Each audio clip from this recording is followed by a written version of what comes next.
से अपन प्रोग्रामर का स्टार्ट करते हैं।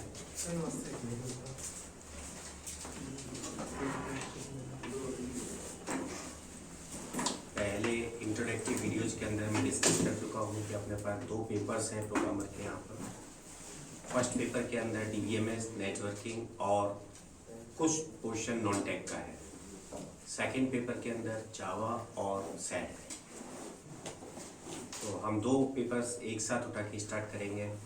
पेपर 1 से हम DBMS पिक कर लेते हैं और पेपर 2 से हम जावा पिक कर लेते हैं, क्योंकि जावा सबसे बड़ा पोर्शन है आपके पूरे सिलेबस के अंदर। अगर हम आपके सिलेबस को देखें तो जावा के अंदर कोर जावा वाला पोर्शन तो है ही, इसके अलावा JDBC, सर्वलेट्स, JSP, RMI, ये तमाम चीज़ें हैं। ऑब्जेक्ट ओरिएंटेड एनालिसिस डिजाइन उसके अंदर है। और पिछले पेपर को अगर देखा जाए, C++ हमारे सिलेबस में नहीं है, लेकिन पिछले पेपर को अगर देखा जाए तो C++ के रिलेटेड क्वेश्चंस भी थे, तो वो भी हमको डेप्थ में पढ़ना पड़ेगा। तो बेसिकली जो अपना मेन थीम है वो ये है कि अगर हम सेकेंड पेपर को एक बार साथ में लेके चलते हैं तो जावा इतना टाइम लेगी जितना कि तीनों मिलकर शायद थोड़ा ही कम टाइम की आवश्यकता होगी।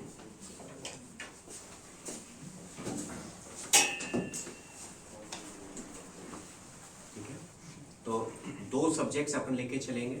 पेपर 1 से हम DBMS पिक कर लेंगे और पेपर 2 से हम जावा लेके चलेंगे। ठीक है, अगर आपकी कोई रिजर्वेशन है तो वो बताइए। Right, upon daily 7 to 9 class रखेंगे। ओके, 1 घंटे जावा और 1 घंटे DBMS। मैं ये चाह रहा हूँ 5 दिन अपन थ्योरी क्लास रखें और सैटरडे हम लोग क्वेश्चंस डिस्कस कर लें। जो इस वीक में जितने ऑब्जेक्टिव क्वेश्चंस अपने बने हैं उन सभी क्वेश्चंस को अपन डिस्कस करें, ऐसा मैं सोच के चल रहा हूँ। तो इस वीक में तो नहीं हो पाएगा, नेक्स्ट वीक से अपन ये इम्प्लीमेंट करेंगे, क्योंकि अभी तो ज़्यादा क्वेश्चन कुछ कवर नहीं होंगे, 1-2 क्लासेज में तो कुछ होता नहीं है। उसके बाद में हम एक हफ्ते में 1 दिन पूरा केवल क्वेश्चंस के लिए अपन रख लेंगे। ठीक है, चलो तो जावा से स्टार्ट करते हैं। सबसे पहले अगर अपन बात करें जावा क्या है, जैसा कि हम सभी जानते हैं Java is a programming language.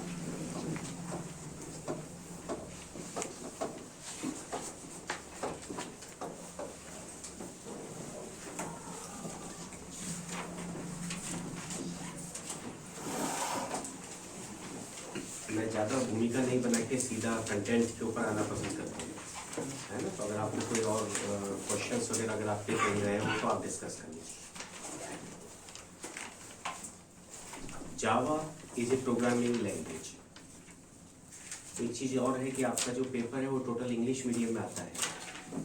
तो अपन जब पढ़ते हैं तो मिक्स लैंग्वेज ही काम में लेते हैं, हिंदी इंग्लिश दोनों का साथ लेके चलेंगे। लेकिन बेटर है कि नोट्स ज़्यादा अगर आप इंग्लिश पे फोकस करें, अगर आप हिंदी मीडियम से भी हैं तो भी कोशिश कीजिएगा धीरे धीरे आप थोड़ा सा इंग्लिश पर फोकस करें। हालांकि प्योर इंग्लिश मुझे भी नहीं आती है, मैं भी बहुत मिस्टेक्स करूँगा इंग्लिश बोलने में। आजो जी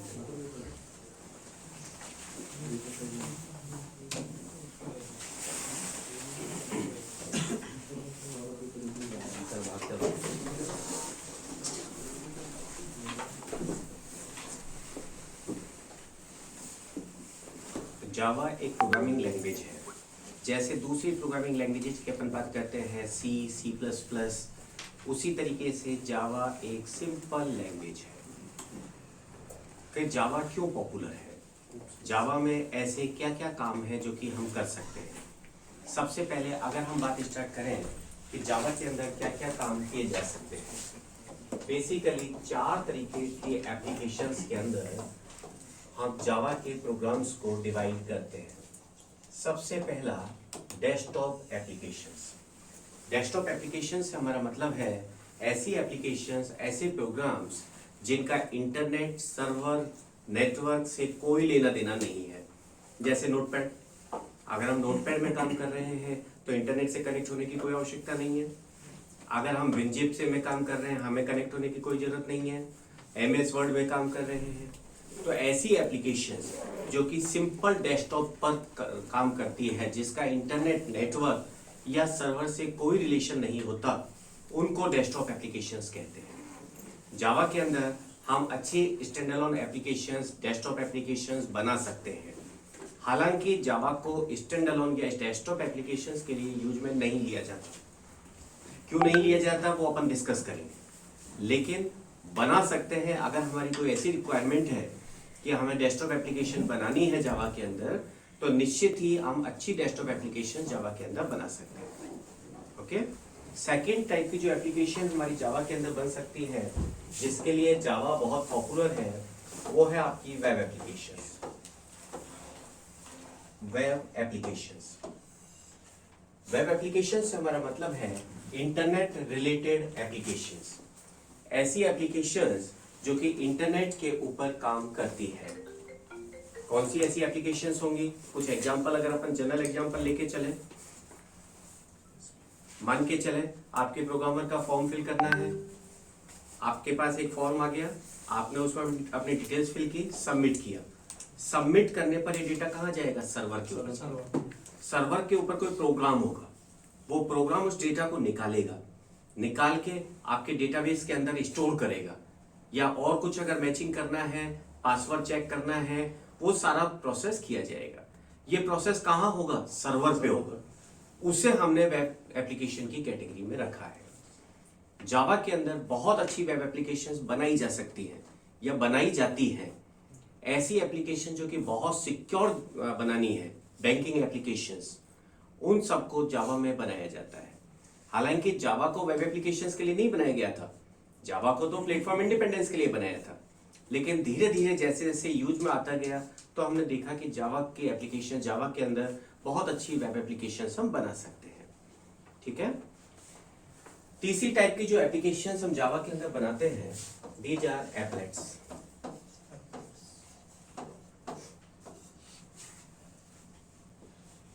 एप्लेट्स क्या है? एप्लेट्स जावा के छोटे छोटे प्रोग्राम जो कि वेब पेज के साथ कनेक्ट होके सर्वर से क्लाइंट पर आ जाते हैं।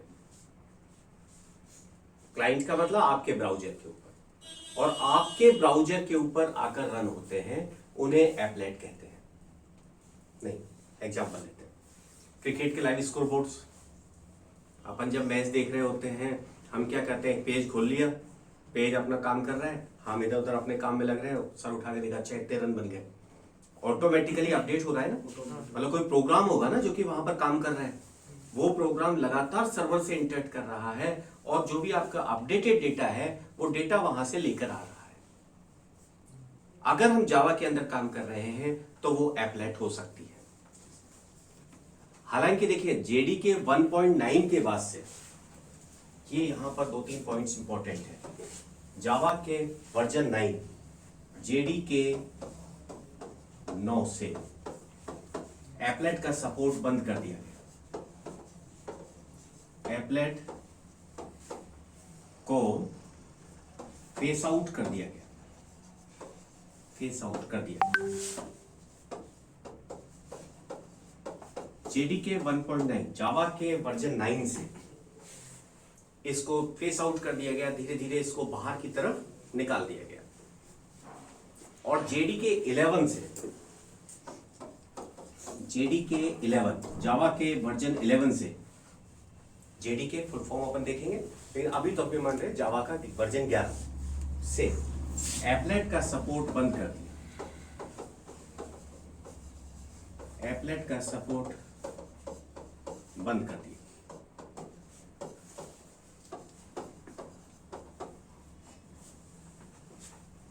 कभी कभी बहुत छोटे क्वेश्चंस पूछ लिए जाते हैं कि एप्लेट का सपोर्ट कब बंद किया, जावा के कौन से वर्जन से बंद किया?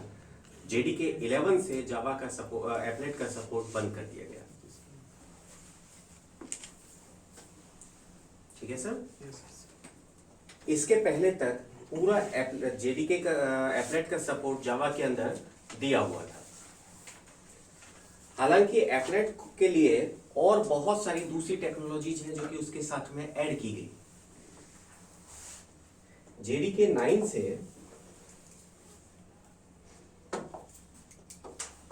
JDK 9 से जे लिंक ऐड किया गया।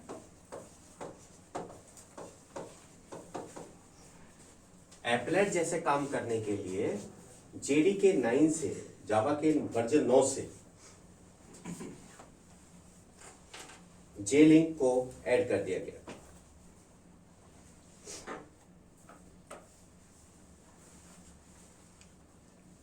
और JDK 16 से जे पैकेज ऐड किया गया।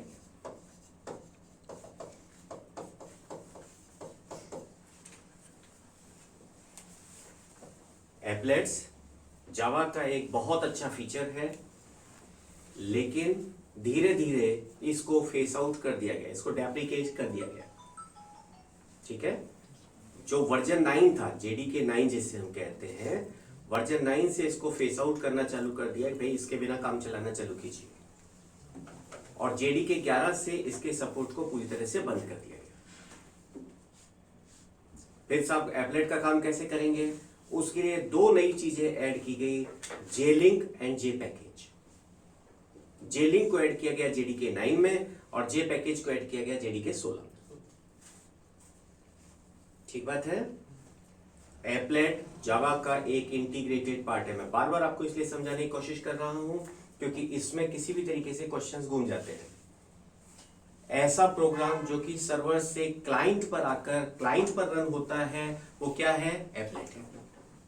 आपके ब्राउजर के अंदर रन होता है, आपके ब्राउजर के अंदर रन होता है, वो क्या है?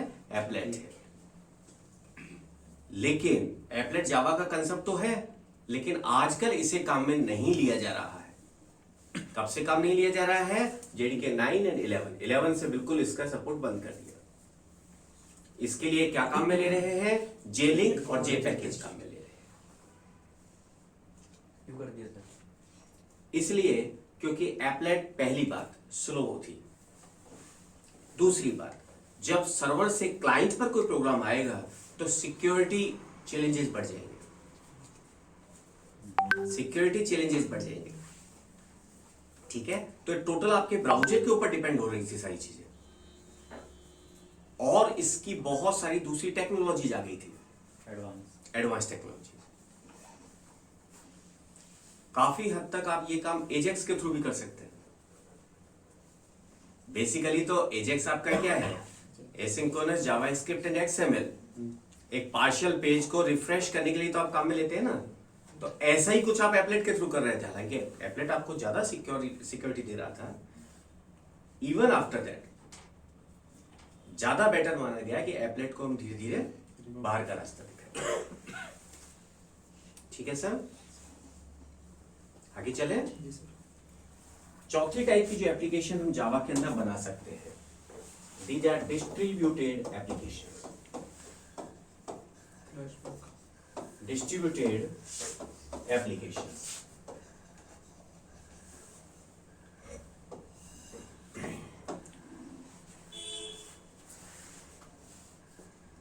The application which is distributed over more than one machines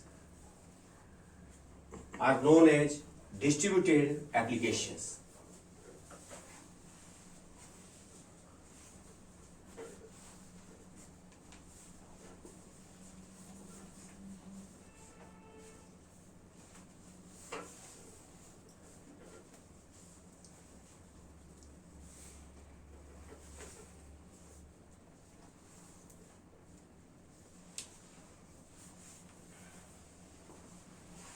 Govind ji, मैं एक बार फिर रिवाइज कर दूंगा, अभी आप एक बार पढ़ना चालू कीजिए। ऑनलाइन से क्वेश्चंस आ रहे हैं। डिस्ट्रीब्यूटेड एप्लीकेशन से हमारा मतलब है the application which are distributed over more than one machines. वो प्रोग्राम जो कि एक से ज्यादा कंप्यूटर्स के ऊपर वितरित होते हैं। एग्जाम्पल लेके देखें। अभी जैसे अपन बात कर रहे थे, आपका फॉर्म भरना है, आपने अपना डिटेल्स फिल की, सबमिट किया। जैसे ही आपने सबमिट किया तो आपका डेटा कहाँ गया? RPSC के सर्वर पर।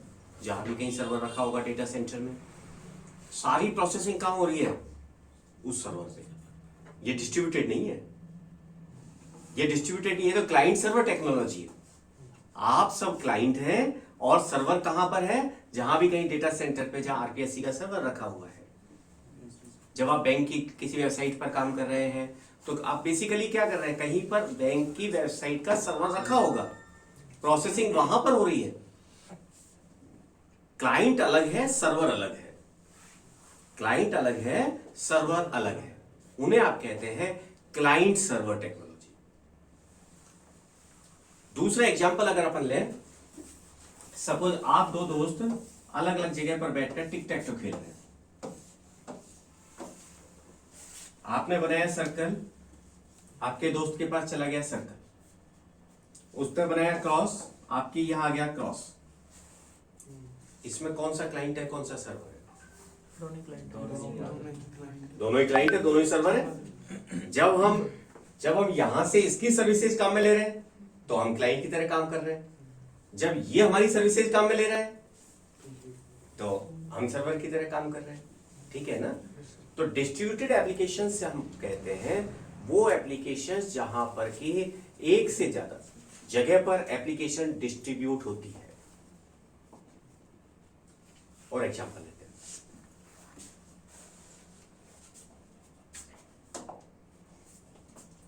मान के चले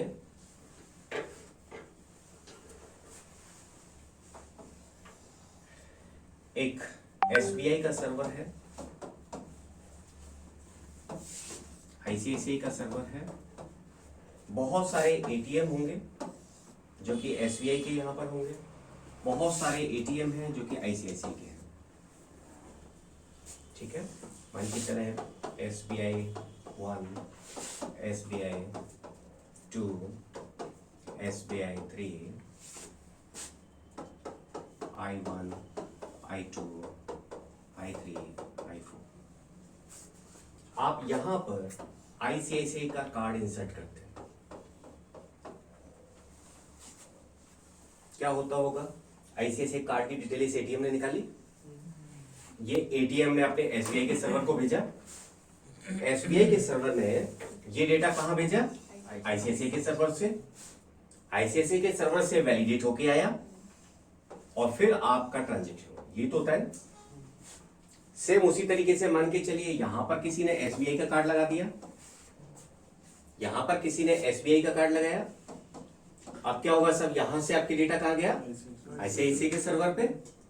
आईसीआईसीआई के सर्वर से आपका डेटा कहां गया? एसबीआई। एसबीआई से वापस रेस्पॉन्स कहां मिला? यही तो होता है ना। यहां पर देखिए, ये जो आपस में इनके बीच में जो प्रोसेसिंग है दिस इज डिस्ट्रीब्यूटेड, क्योंकि यहां पर ना तो मैं कह सकता है इन दोनों के रिलेशन की जब बात करें, कभी एसबीआई का सर्वर सर्वर की तरह काम कर रहा है, कभी आईसीआईसीआई का सर्वर सर्वर की तरह काम कर रहा है। ऐसी एप्लीकेशंस को हम कहते हैं डिस्ट्रीब्यूटेड एप्लीकेशंस, जहां पर की पूरी प्रोसेसिंग एक कंप्यूटर पर नहीं होकर एक से अधिक कंप्यूटर्स के ऊपर डिस्ट्रीब्यूट होती है। उन्हें हम कहते हैं distributed applications. Is this clear?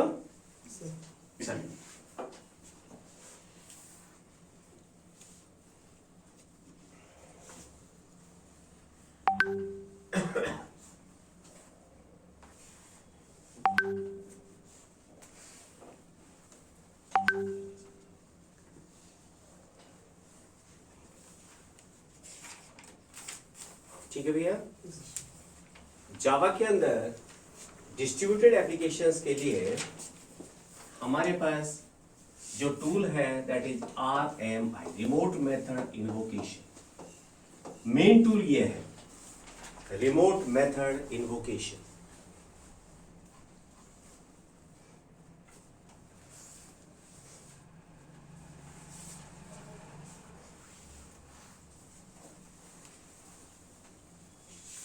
हालांकि धीरे धीरे जैसे जैसे अपन काम कर रहे हैं तो बहुत सारे RMI के ऊपर बहुत सारी लेयर्स आपकी बन गई हैं, लेकिन जो लोएस्ट लेवल पर जो टेक्नोलॉजी काम करती है जावा के अंदर डिस्ट्रीब्यूटेड एप्लीकेशंस के लिए, वो है RMI, रिमोट मेथड इन्वोकेशन।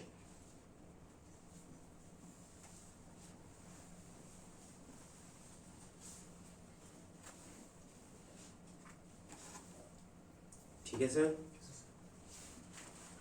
चलें आगे। तो बेसिकली ये 4 तरीके के एप्लीकेशंस हैं जो कि हम जावा के अंदर बनाते हैं। जावा के और दूसरे फीचर्स को डिस्कस करने से पहले अपन बात करते हैं कि 3 टर्म्स हैं जो कि हम जावा के अंदर बहुत ज्यादा काम में लेते हैं। JDK, JRE, JVM। JDK, JRE and JVM।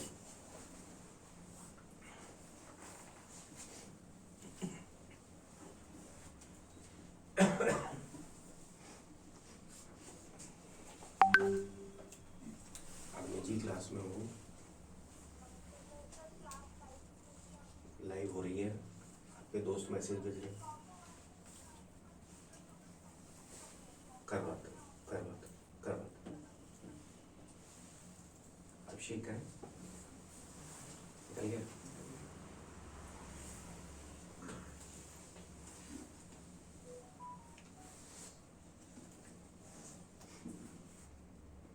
चलते हुए को कॉम्बो वाले में ऐड करने का ऑप्शन है क्या कुछ?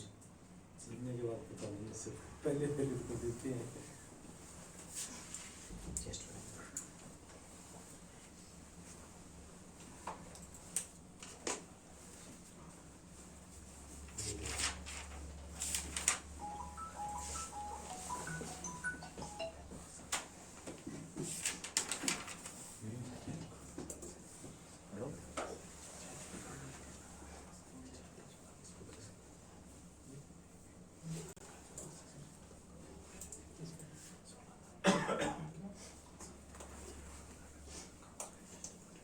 इसको या तो एक बार बंद करके फिर चालू करें।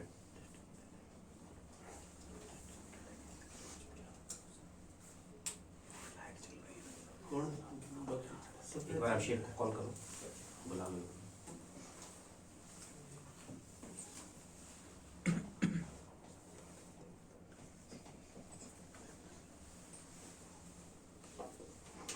तो 4 तरीके के एप्लीकेशंस हैं जो कि हम मेनली जावा के अंदर बनाते हैं, और 3 टर्म्स हैं जो कि हम बहुत ज़्यादा यूज में लेते हैं।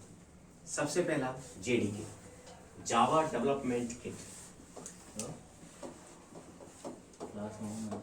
जावा development kit, Java development kit.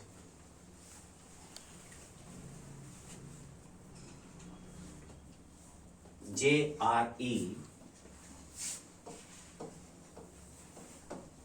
जावा रनटाइम एनवायरनमेंट, जावा रनटाइम एनवायरनमेंट।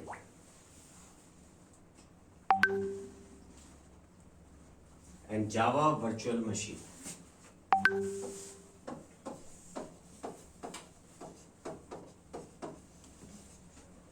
जावा वर्चुअल मशीन। ये 3 टर्म्स हैं जो कि हम बहुत ज्यादा यूज में लेते हैं।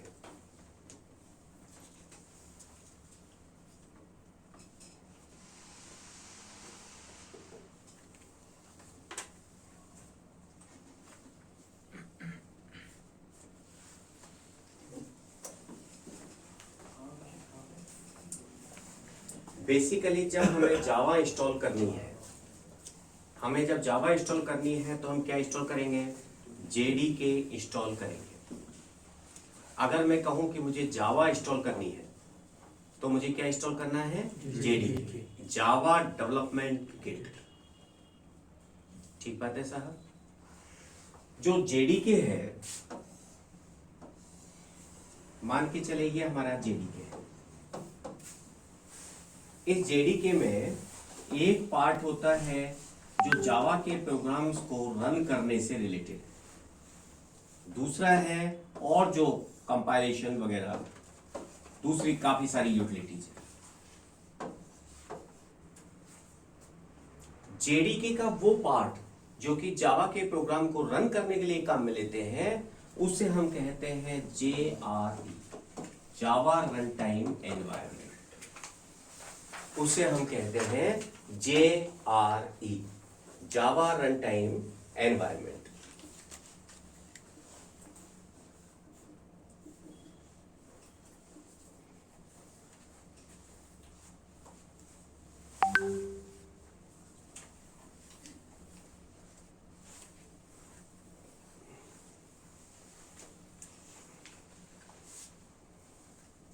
जावा development kit, Java run time environment, और तीसरी चीज आती है JVM, Java virtual machine. Java virtual machine Java के प्रोग्राम को जब हम रन करते हैं, या हम कहें जब JRE इंस्टॉल होता है, तो वो हमारी ऑपरेटिंग सिस्टम के ऊपर एक लेयर बना देता है। उस लेयर को हम क्या कहते हैं? JVM कहते हैं, जावा वर्चुअल मशीन कहते हैं। आप मेरी बात समझ रहे हैं? वापस से चालू करते हैं। जावा जब आप इंस्टॉल करेंगे तो आप क्या इंस्टॉल करेंगे? JDK। आपको जावा इंस्टॉल करना है, मैं कहा जावा डाउनलोड कर लो, तो आप क्या डाउनलोड करोगे? JDK। पहली बात क्लियर। JDK का एक पार्ट होता है जिससे हम कहते हैं JRE। JDK का एक पार्ट वो क्या है? JRE, Java run time environment. ये एक पार्ट किसके लिए रेस्पॉन्सिबल है? जावा के प्रोग्राम को रन करने के लिए। मान के चले आपको जावा का प्रोग्राम बनाना है, तो आप क्या क्या इंस्टॉल करोगे? JDK। जावा का प्रोग्राम बना दिया, उसके बाद आप क्लाइंट को दोगे, तो क्लाइंट क्या क्या इंस्टॉल करना जरूरी है? JDK की जरूरत नहीं है, उसको कोई काम बनाना थोड़ी है प्रोग्राम को, उसको केवल रन करना है। तो वो क्या इंस्टॉल करेगा अपने यहाँ? Is this okay? JDK और JRE का रिलेशन ठीक है? आप जब JDK इंस्टॉल करते हो, अपने आप JRE इंस्टॉल हो जाता है। JRE भी एक प्रोडक्ट है, मतलब JRE भी आप डाउनलोड कर सकते हो। आप या तो JDK डाउनलोड कर लो या JRE डाउनलोड कर लो, एक ही बात है। लेकिन आप अगर JRE डाउनलोड कर रहे हैं तो आप केवल प्रोग्राम को रन कर पाएंगे, दूसरी यूटिलिटीज आपको नहीं मिलेगी। ठीक बात है सर? तीसरी चीज है JVM। जब JRE इंस्टॉल होता है तो हमारे ऑपरेटिंग सिस्टम के ऊपर एक वर्चुअल एनवायरनमेंट बना देता है, और जो वर्चुअल एनवायरनमेंट बन रहा है उसे हम क्या कह रहे हैं? JVM। ठीक है? जावा का एनवायरनमेंट जिसमें कि जावा के प्रोग्राम को रन कर सके, दैट इज JVM। जावा का एनवायरनमेंट जिसमें कि जावा के प्रोग्राम को रन किया जा सके, तो क्या हो गया? JVM। ठीक है साहब?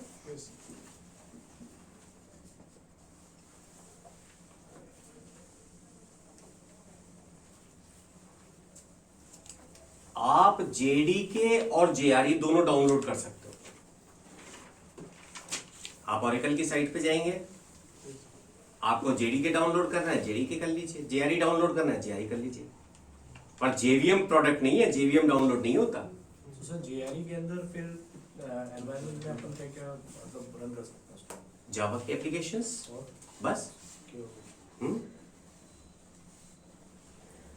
JDK में हम पहले उसको प्रोग्राम बना भी सकते हो और रन भी कर। हाँ जी। तो JDK बड़ा भाई हो गया। हाँ। देखिए JDK के अंदर JRE तो है ही, और फालतू चीजें भी है। तो अगर आपको क्लाइंट को देना है तो क्या दोगे? JRE दोगे कि भाई तेरे वहां तो बड़ा सॉफ्टवेयर इंस्टॉल मत कर। लेकिन अगर आपके यहाँ करोगे तो क्या करोगे?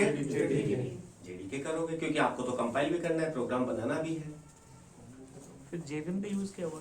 हाँ जी, JVM का फिर क्या यूज हुआ? JVM बेसिकली कंसेप्ट है। जेवीएम बेसिकली कंसेप्ट है जो कि आपके प्रोग्राम को रन करने से रिलेटेड सारी फैसिलिटीज प्रोवाइड कर रहा है। जेवीएम ही का जो कॉम्बो वाला जो प्रोग्राम है ना, ये प्लस प्रोग्राम, उसमें शायद लाइक नहीं किया है। 3 कोर्स पे किया था, 3 कोर्स में किया था। एक बार और चेक कर, हम भी बैक जाना पड़ेगा, पूरा बैक जाना पड़ेगा। अब बंद करना पड़ेगा। बंद करके फिर चालू कर लो। दूसरा से अभी 2 मिनट बंद कर रहे हैं, उसके बाद वापस हम लाइव स्टार्ट कर देंगे। जेवीएम के कारण ही जावा प्लेटफॉर्म इंडिपेंडेंट और machine- हाँ जी, ग्रुप्स में शायद वो मंगवा कर रहे हैं बच्चे। ठीक है सर, देखिए आजकल जावा के 2 तरीके के वर्जन रिलीज होते हैं। समझने की कोशिश कीजिए, जावा जब शुरू में मार्केट में आई थी तो जावा को किसने बनाया था? Sun micro system. और अब जावा को कौन ओन कर रहा है? ओरेकल। तो जावा को अब ओरेकल ने टेक ओवर कर लिया। जब से जावा को टेक ओवर किया तब से इन्होंने कहा भाई हर 6 महीने में हम नया रिलीज निकालेंगे, और उसे कहते हैं feature release. Feature release, feature release.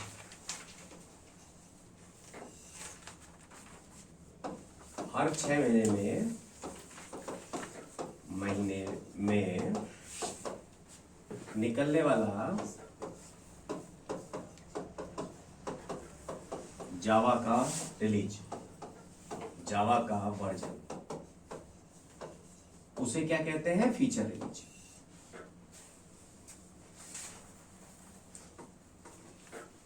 उसे कहा जाता है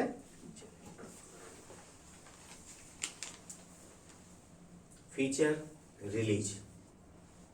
एक्चुअली क्या करते हैं, पूरी टीम है जो कि काम कर रही है जावा पे लगातार, तो कि भाई इनको जून में अभी रिलीज करना है तो जून तक जितना काम हो गया उसको निकाल के एक नया वर्जन कर दिया। ये इनका तरीका है, ठीक है। और एक आपके ये निकालते हैं long term support. Long term support ये होता है जावा का मेन वर्जन, जावा का मेन वर्जन।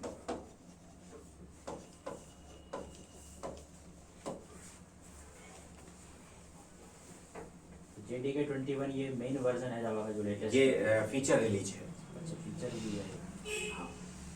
अब यहाँ 3-4 में से एक बार लॉन्ग टर्म सपोर्ट हो जाता है, जब उनका अब तक का भाई जो हमने प्लान कर रखा था हो गया, एक नया वर्जन निकाल दिया। अब वो फीचर रिलीज भी हो सकता है, वो लॉन्ग टर्म सपोर्ट भी हो सकता है, इस तरह से।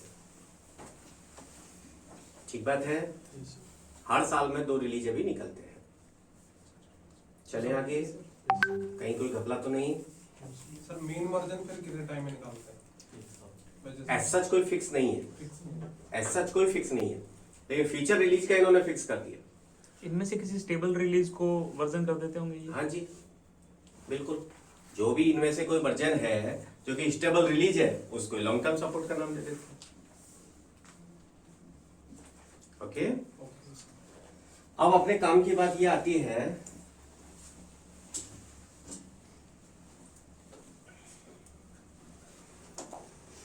कि भाई हम किस वर्जन पर काम करें, हम अपने प्रोग्रामर की तैयारी के लिए कौन सा वर्जन पढ़े। बिल्कुल सर। ये बहुत टफ सवाल है।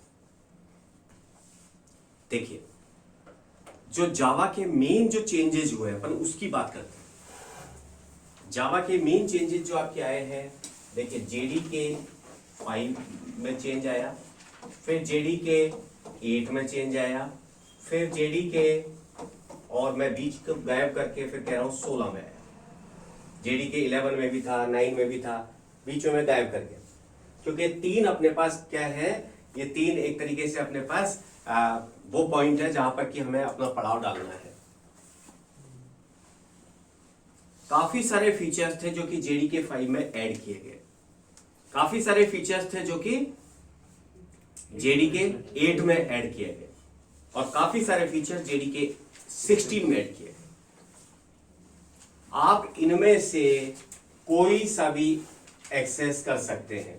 आप जेडीके 8 तक कुछ भी ले लीजिए, ठीक है, और उसके बाद में जो मेन फीचर है वो ले लीजिए। अपन तो क्लास में डिस्कस कर ही लेंगे, आपको जस्ट बताने के लिए कि भाई हम कौन सा वर्जन पढ़े। अभी आपके सामने एक बहुत बड़ी समस्या आएगी जब आप मार्केट में बुक खरीदने जाएंगे, तो अगर आप लेटेस्ट बुक लेते हैं, जेडीके 18-19 वाली बुक अगर आप लेते हैं तो बहुत कॉस्टली है, भले आप कंप्लीट रेफरेंस ले रहे होंगे, ट्राई किए ना आपने। तो कौन सी बुक हम मार्केट से लें जो आपको कंफर्टेबली मिल रही है? तो 15-16 वर्जन वाली बुक्स जो है वो मार्केट में सही अवेलेबल है, सही रेट्स पर मिल जाएंगी, वो आप ले लीजिए, कोई बहुत ज्यादा डिफरेंस नहीं है। ठीक बात है, चलें आगे। जावा का एक छोटा सा प्रोग्राम। सर एक सेकंड सर, कई बार पेपर बहुत लेट हो जाता है, मान लीजिए हो ही जाता है लेट, तो फिर तब तक अभी जो हम मान लीजिए 21 वगैरह नहीं को लेटेस्ट मांग रहे हैं वो नहीं पढ़ रहे, पेपर लेट के केस में पेपर तो लास्ट में बनेगा, तब अगर उनमें से बनेगा तो फिर दिक्कत आएगी। देखिए इसमें आप मैं आपको बताऊं कि एक्चुअल जो कंसेप्ट्स हैं वो कंसेप्ट ज्यादातर चेंज नहीं होते। अगर आप फीचर रिलीज की बात करें तो नए नए एपीआई आ जाती है, बस नए नए पैकेजेस ऐड हो जाते हैं, कंसेप्चुअली ऐड नहीं होता है। इसीलिए मैंने इन 3 वर्जन्स की बात की, इनमें कंसेप्ट ऐड हुए हैं, इनमें कंसेप्ट ऐड हुए, चीजें ऐड हुई हैं, जैसे स्विच के साथ में क्या काम में ले सकते हैं क्या नहीं ले सकते, इस तरीके की चीजें ऐड हुई है। तो वो जो कंसेप्चुअल चीजें हैं वो ऐड नहीं होनी चाहिए, बाकी तो कोई फर्क नहीं पड़ता। ठीक है, चलिए जेडीके और जेआरई में एक बार डिफरेंस और देख लेते हैं। हमने कहा जेडीके क्या है? Java development kit. Java development kit, Java development kit, Java के प्रोग्राम को बनाने के लिए हमें जेडीके इंस्टॉल करना पड़ता है। ठीक है साहब, जेडीके के अंदर हमारे पास जावा के प्रोग्राम को रन करने से रिलेटेड भी यूटिलिटी होती है और कुछ एक्स्ट्रा यूटिलिटीज हमारे पास होती है। जो रन करने वाला भाग है इसको मैं जेआरई बोल रहा हूं, जावा रन टाइम एनवायरमेंट बोल रहा हूं। मतलब जेआरई क्या है? Subset of JDK, subset of JDK,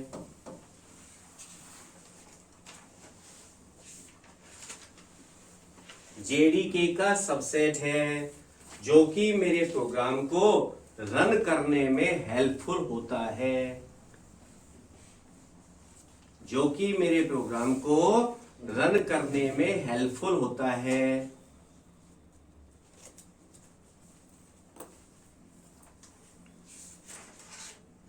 ठीक बात है।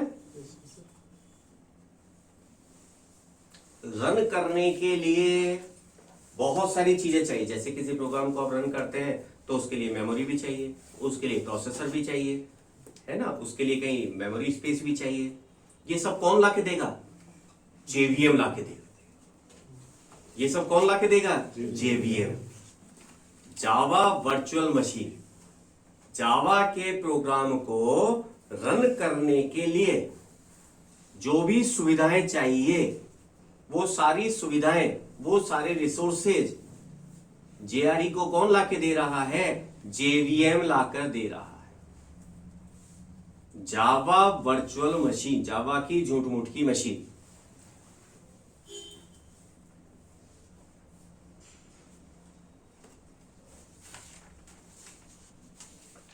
हंड्रेड % बात क्लियर है भैया?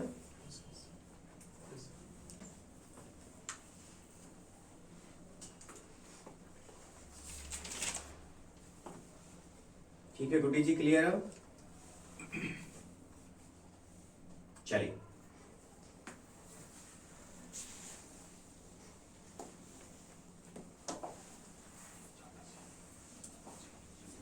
अब आई बात जावा को इंस्टॉल कैसे करें। बिल्कुल सिंपल, जैसे कोई भी छोटा से छोटा सॉफ्टवेयर आप डाउनलोड करके डबल क्लिक करके इंस्टॉल करते हो वैसे ही इंस्टॉल हो जाएगा। कोई टेक्निकलिटी नहीं है।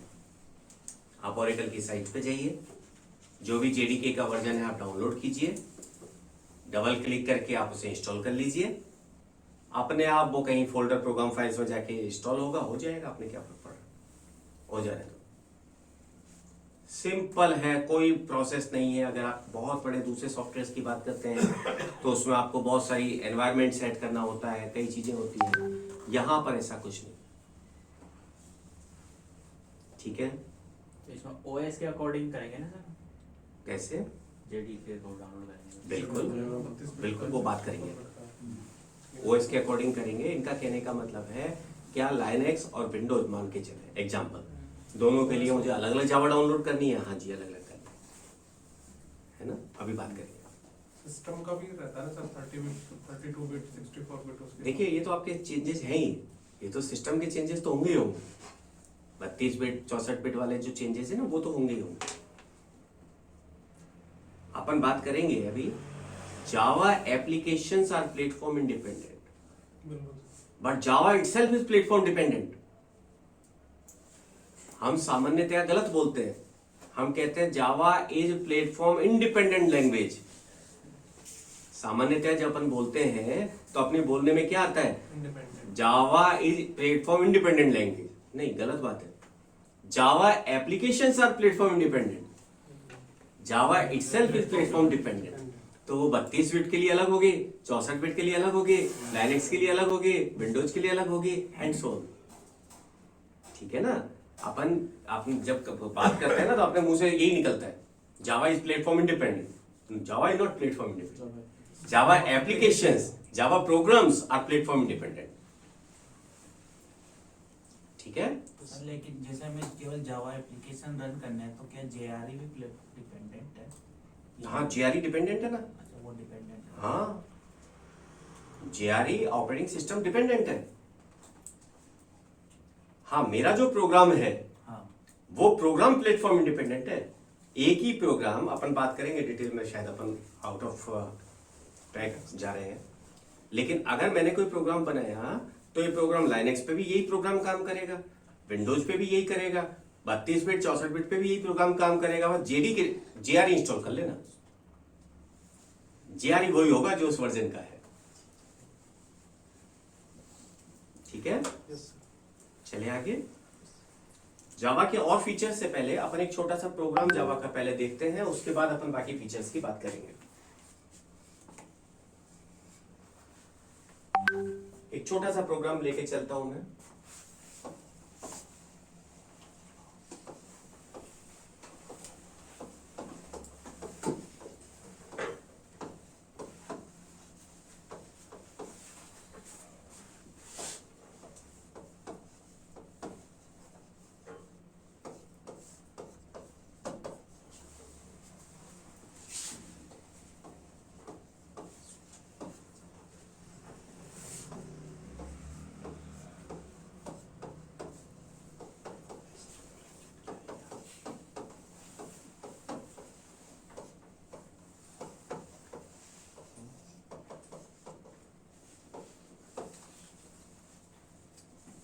The smallest program of Java.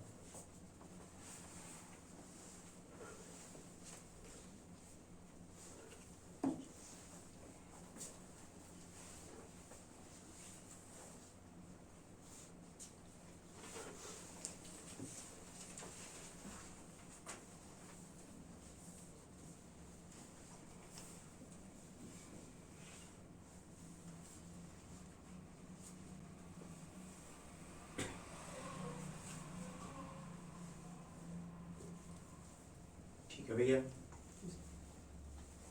इस प्रोग्राम को आप किसी भी एडिटर में लिख सकते हैं, नोटपैड में भी लिख सकते हैं। जावा के लिए बहुत अच्छे अच्छे एडिटर्स मार्केट में अवेलेबल हैं। नेटबीन्स आप काम में ले सकते हैं, इक्लिप्स आप काम में ले सकते हैं, जेक्रिएटर काम में ले सकते हैं, बहुत सारे हैं, लेकिन कोई हार्ड एंड फास्ट नहीं है। आप सिंपल नोटपैड में भी काम कर सकते हैं। अभी अपन मान के चल रहे हैं कि हाँ नोटपैड में ही बनाया हमने, हमें नहीं आता किसी एडिटर पे काम करना, हम तो सिंपल नोटपैड में काम करते हैं। और इनिशियली जब आप पहली बार अगर जावा पढ़ रहे हैं, अब आप जब तैयारी कर रहे हैं, तो बेस्ट होगा कि आप कम से कम पहले 2-3 महीने केवल और केवल नोटपैड पे काम करें। क्योंकि नोटपैड पे जब अपन काम करते हैं तो छोटी छोटी जो एरर्स आती हैं वो अपने आप ठीक नहीं होती, आपको करनी पड़ेगी। आपको पता चलेगा कि कहाँ गलती कर दी है ना। यही काम आप इक्लिप्स में करेंगे, पता चला इक्लिप्स में बहुत सारी चीजें अपने आप ठीक कर दी, आप कंफ्यूज हो जाएंगे, आपको पता ही नहीं चलेगा कि कहाँ गलती कर रहे हैं आप, ठीक है ना। तो मान के चले इसको हमने सेव कर लिया, किसी नोटपैड के अंदर हमने टाइप किया और इसे हमने सेव कर दिया। किसी भी नाम से मैं इसे सेव कर सकता हूं। मान के चले मैंने इसे सेव कर दिया b.java के नाम से। एक्सटेंशन .java रखना आवश्यक है।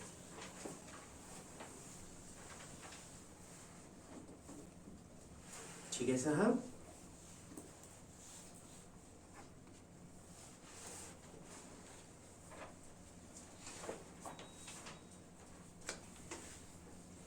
ठीक है, इसे कहीं भी अपन कंपाइल कर सकते हैं। मान के चले मैंने इसे सेव किया सी ड्राइव टेस्ट फोल्डर के अंदर, सेव एज कर सकते हैं ना अपन। इस फोल्डर में जाके अपन ने इसे सेव कर लिया b.java के नाम से।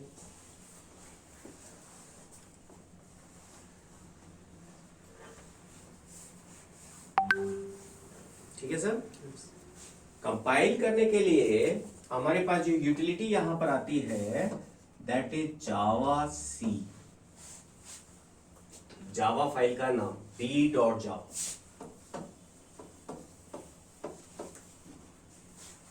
जावा सी b.java।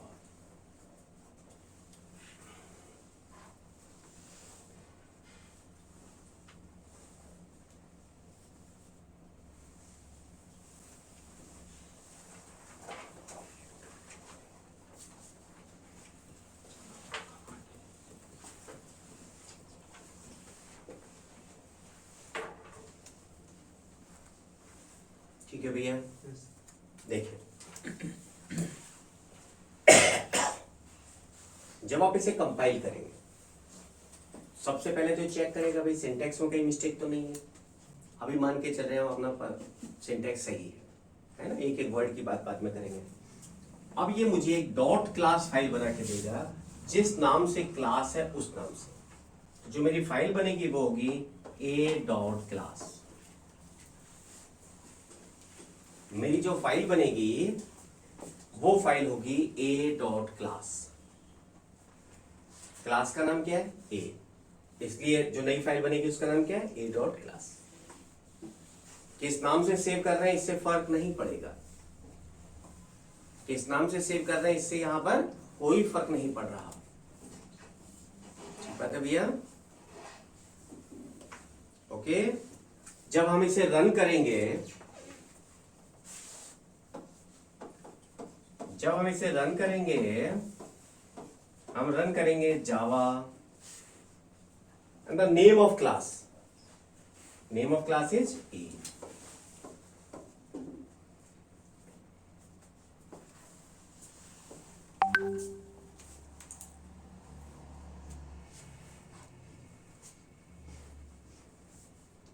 Name of class is a.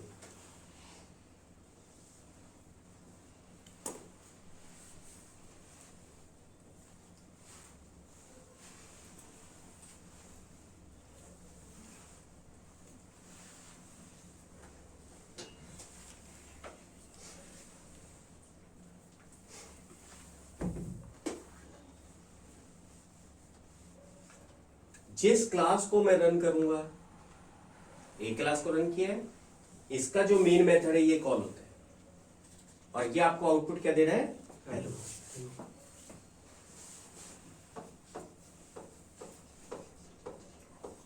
अब इसके पूरे प्रोसेस को समझेंगे।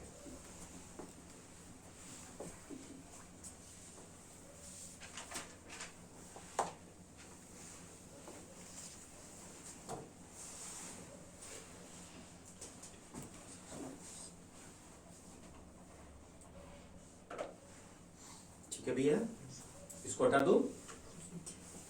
चलिए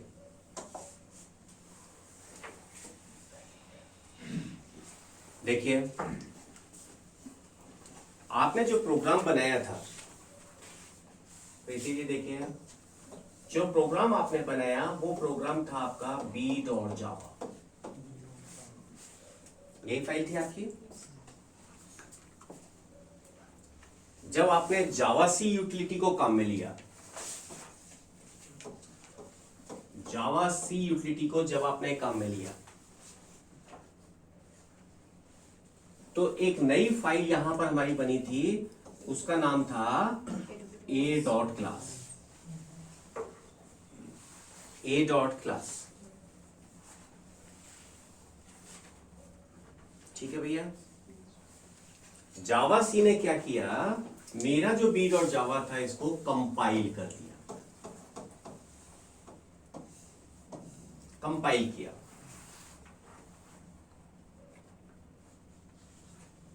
कंपाइल करके नई फाइल बनाई, और नई फाइल जो बनाई है इसके अंदर क्या होता है, एक स्पेशल कोड होता है जिसको कहते हैं बाइट कोड। एक स्पेशल कोड होता है जिसे कहते हैं बाइट कोड।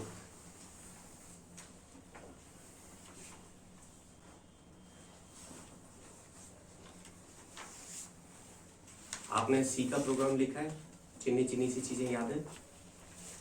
जब अपन सी के प्रोग्राम को कंपाइल करते हैं या कंट्रोल F9 जब आपने किया तो क्या होता है, एक ऑब्जेक्ट फाइल बनती है, एक एक्सी फाइल बनती है ना। उसके अंदर क्या होता है, मशीन कोड होता है। यहां पर आपका मशीन कोड नहीं बन रहा है, क्या बन रहा है, बाइट कोड बन रहा है। मशीन कोड नहीं बन रहा है, बाइट कोड बन रहा है। क्यों बाइट कोड ठीक है, बाइट कोड क्यों बना, बाइट कोड से क्या हुआ, ये सब अपन बात करेंगे होपफुली आज या नेक्स्ट लेक्चर के अंदर। बाइट कोड बन गया। अब जब आप रन कर रहे हैं, रन करने के लिए आपने क्या काम में लिया भैया, जावा यूटिलिटी काम में लिया, जावा यूटिलिटी काम में लिया।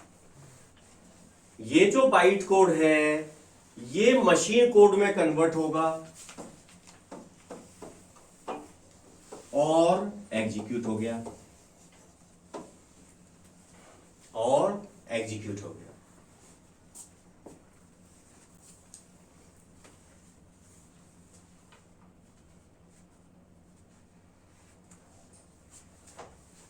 देखिए, अपन हमेशा से पढ़ते हैं कि भाई कंप्यूटर तो मशीन को ही मशीन कोड को ही एग्जीक्यूट करता है ना। अपन हमेशा यही पढ़ते हैं। यहां पर तो मशीन कोड बना नहीं, बाइट कोड बना था। तो जब रन कर रहे हैं तो बाइट कोड क्या हो रहा है, वो बाइट कोड मशीन कोड में कन्वर्ट हो रहा है और रन हो रहा है। ठीक है भैया। अब यहां पर थोड़ी बहुत बातें समझिए। एक क्वेश्चन आता है, जावा के अंदर कंपाइलर होता है या इंटरप्रेटर होता है?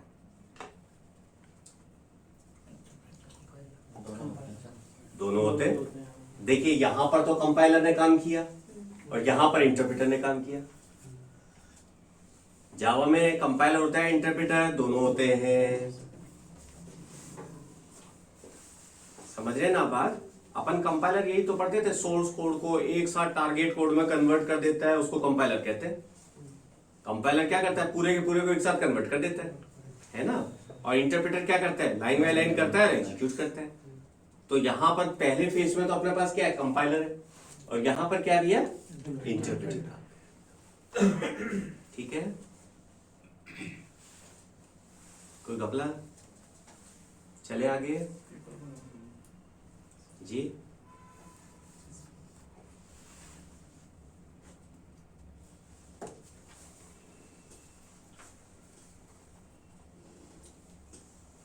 अब इंटरप्रेटर हमारी प्रोसेसिंग को स्लो कर देता है। इंटरप्रेटर हमारी प्रोसेसिंग को स्लो कर देता है। ये तो कन्वर्ट हो गया। अब ये हर बार एक लाइन कन्वर्ट करेगा, फिर एग्जीक्यूट करेगा, कन्वर्ट करेगा, एग्जीक्यूट करेगा, यही तो करेगा ना। इंटरप्रेटर प्रोसेसिंग को स्लो कर देता है। तो एक और कंसेप्ट लाया गया साहब, वो आपका कौन सा था, JIT compiler, just in time compiler. क्या लाया गया? जस्ट इन टाइम कंपाइलर, जो कि कंपाइलर और इंटरप्रेटर के कहीं बीच की चीज थी कि भाई ना तो एक साथ कन्वर्ट करते ना लाइन बाय लाइन करते, एक एक बंच को उठाएंगे और कन्वर्ट कर लेंगे। Is this clear? जावा के अंदर क्या होता है, कंपाइलर इंटरप्रेटर दोनों होते हैं। इंटरप्रेटर जावा की स्पीड को स्लो कर देता है, इसलिए जावा के अंदर एक कंसेप्ट हमारे पास कौन सा है नया? हाँ जी, JIT कंपाइलर है। कोई मशीन कोड की या EXE फाइल नहीं बनती है जितेंद्र जी, कोई नई फाइल नहीं बनती इसमें। ये मशीन कोड ऐसा नहीं है किसी फाइल में स्टोर होगा, नहीं, ऑन द फ्लाई बनेगा, एग्जीक्यूट होगा, बनेगा, एग्जीक्यूट होगा। कोई भी मशीन कोड या ऑब्जेक्ट कोड की या EXE फाइल नहीं बनती है। Is this clear? जावा को यहीं तक रखें आज। ये कोई क्राइटेरिया है कि JIT कब काम में आएगा और इंटरप्रेटर कब? ये आपका JVM तय करता है, किस बेस पे? वो JVM जाने। छोटा प्रोग्राम है या बड़ा प्रोग्राम है? वो JVM की टेंशन है। ठीक है, नमस्कार। फर्स्ट टाइम जावा जब पढ़ते हैं ना